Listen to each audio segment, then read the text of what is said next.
नमस्कार, मैं हूं संतोष मानव और मेरे साथ हैं झारखंड के तेज तर्रार पत्रकार, बहुमुखी प्रतिभा के धनी शंभुनाथ चौधरी। और इनसे हम बात करेंगे झारखंड में चुनाव पर। शंभू जी, कोयलांचल में एक सीट है बेरमो। तो बेरमो में कांग्रेस के कैंडिडेट हैं कुमार जयमंगल उर्फ अनूप कुमार सिंह ना। हाँ हाँ। और बीजेपी के कैंडिडेट हो गए रविंद्र पांडे। और आज की खबर है कि जयराम महतो की नजर भी बेरमो पर है। डुमरी से पर्चा दाखिल कर चुके हैं और अब बेरमो से दाखिल करेंगे। तो जयराम महतो को क्या हो गया भाई? उनको एमएलए बनना है या दो दो सीट से एमएलए बनना है? क्यों जा रहे हैं बेरमो? नहीं, जयराम महतो अपनी ताकत भी दिखाना चाहते हैं और अब देखिए, या उनको लगता हो कि बेरमो सीट जो है वो खास तौर पे पिछड़े और ठीक-ठाक आबादी है। योगेश्वर महतो बाटुल वहाँ से, हालाँकि बाटुल जो है वो कुर्मी समुदाय से नहीं थे, लेकिन बाटुल नहीं, योगेश्वर महतो जो है, बाटुल नहीं, सॉरी, अ, वो भी बीजेपी बाटुल जो, लिखते हैं, योगेश्वर महतो बाटुल ऐसा लिखते थे वो। हाँ, बाटुल लिखते हैं या कुछ ऐसा, कोई ऐसा टाइटल है इसी तरीके का जो भी है। विधायक रह ही चुके हैं और उन्होंने राजेंद्र सिंह को हराया था। तो शायद इनको देखिए, यहाँ तो नुकसान जो है, अगर जयराम महतो उस मैदान पे डटे रहते हैं, तो अनूप सिंह के लिए दिक्कत तो होगी। ऐसे भी बहुत हम्म। मजबूत कैंडिडेट बीजेपी ने दिया है रविंद्र पांडे के तौर पे। रविंद्र पांडे सांसद रहे हैं, 3-3 4-4, संभवतः 5 बार रहे हैं या 4 बार रहे हैं। तो गिरिडीह गिरिडीह से, से 4-5 बार रहे हैं। हाँ, 4-5 बार रहे हैं और पकड़ है पूरे इलाके में जो है, बेरमो बोकारो इलाके में उनकी पकड़ तो रही ही है, पुरानी पकड़ है और वो पिताजी के ज़माने से रही। उनके पिताजी कृष्ण मुरारी पांडे, उनका बेटा बाद में पिछली बार चुनाव लड़ा था। तो कृष्ण मुरारी पांडे जो है वो बहुत कद्दावर लीडर होते थे। हालाँकि कभी वो चुनाव में उनको टिकट नहीं मिला, कुछ हुआ, लेकिन बहुत कद्दावर लीडर माने जाते थे। माने कृष्ण मुरारी पांडे की ही विरासत जो है वो रविंद्र पांडे ने, उसी उन्हीं की लीगेसी जो है वो कैरी फॉरवर्ड उन्होंने किया। तो रविंद्र पांडे अपने आप में मजबूत कैंडिडेट हैं और इस बार अनूप सिंह के लिए बहुत कठिन चुनौती है, बहुत कठिन चुनौती है। उनके भाई कुमार गौरव जो हैं, हालाँकि ऐसी कोई बगावत नहीं है, लेकिन अ, उनके रिश्ते भी उन दोनों के जो है वो बहुत अच्छे नहीं कहे जाते हैं। कहे जाते हैं कि भाई कुमार गौरव को कहीं न कहीं, अभी देखिए बोकारो सीट जो है वो वहाँ पे कैंडिडेचर का ऐलान नहीं हुआ है और न धनबाद सीट पे हुआ है। ये दोनों सीटें जो हैं, तो कांग्रेस इस तरीके से है। अब ये चर्चा है कि कांग्रेस, चर्चा हो रही है कि अ, वहाँ के जो मेयर रहे हैं चंद्रशेखर अग्रवाल, उनको कांग्रेस जो है वो टिकट दे रही है। वो कांग्रेस की ओर से वहाँ पे मैदान में उतरने वाले हैं और बोकारो से राजेश ठाकुर, इन दोनों का नाम जो है वो बहुत ऊपर चल रहा है।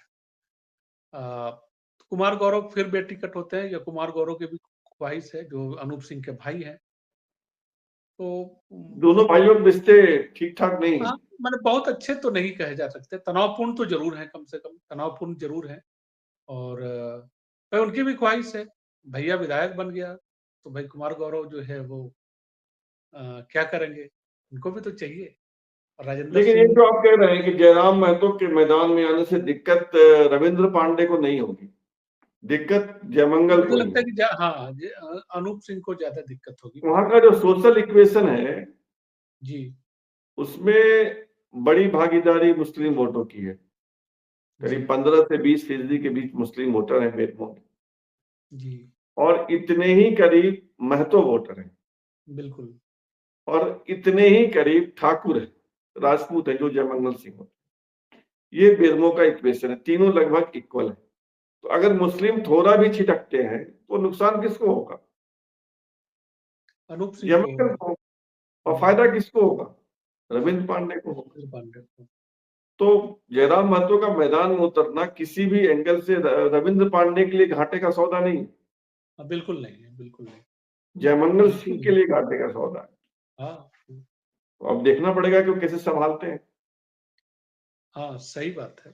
सही बात है कि कैसे सँभालते हैं और ये जो है वो उपचुनाव में जीत कर आए थे।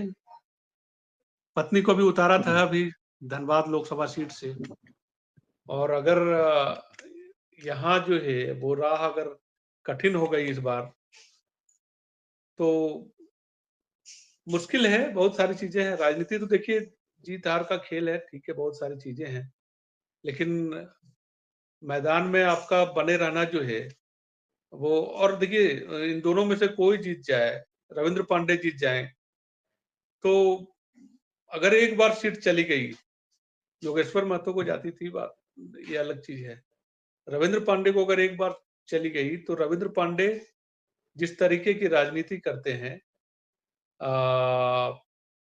वो लंबी पकड़ जो छोड़ते है वो नहीं, बनी रहेगी। हाँ?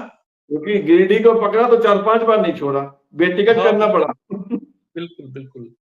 और ये लोग व्यक्तिगत स्तर पर मदद करने के लिए जाने जाते हैं। राजेंद्र सिंह भी इसके लिए जाने जाते थे। व्यक्तिगत रिश्ते बहुत लोगों से डेवलप थे। ठीक उसी जयमंगल स्टाइल में में वो बात कांग्रेस नहीं जो है, है। हाँ? जयमंगल सिंह में वो बात नहीं। नहीं, जयमंगल सिंह भी करते हैं, लेकिन मतलब मैं ये कह रहा हूँ कि रविंद्र पांडे जो है, उनके पास पुराना अनुभव है और बल्कि पहली बार जब बीजेपी ने यहाँ झारखंड में 5 लोकसभा सीटों पे जीत दर्ज की थी, तो रविंद्र पांडे सबसे बड़े फाइनेंसर उस समय रहे थे। और मुझे याद है कि वो दिन की 5 पांडव जीत के गए थे और पाँचों के लिए उस दौर में आज में ये थोड़ा ये होता है तो हवाई टिकट का भी महत्व होता था। तो मेरे मुझे मुझे याद है वो घटना कि यहाँ से जब पाँचों एमपी जीते तो हवाई यात्रा जो है वो रविंद्र पांडे ने स्पॉन्सर किया था, तो इसकी भी चर्चा हुई थी, इसकी खबर छपी थी। मुझे याद है। तो देखिए अब तो है बहुत सारी चीज़ें जो है वो हवाई यात्रा तो अब भाई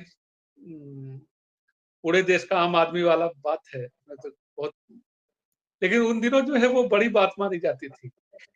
बहुत बड़ी बात मानी जाती थी, बड़ी बात हाँ, मानी धन जाती बली है, धन धन भरपूर है उनके पास, थी। तो बिल्कुल। कहीं से कमज़ोर नहीं साबित होंगे।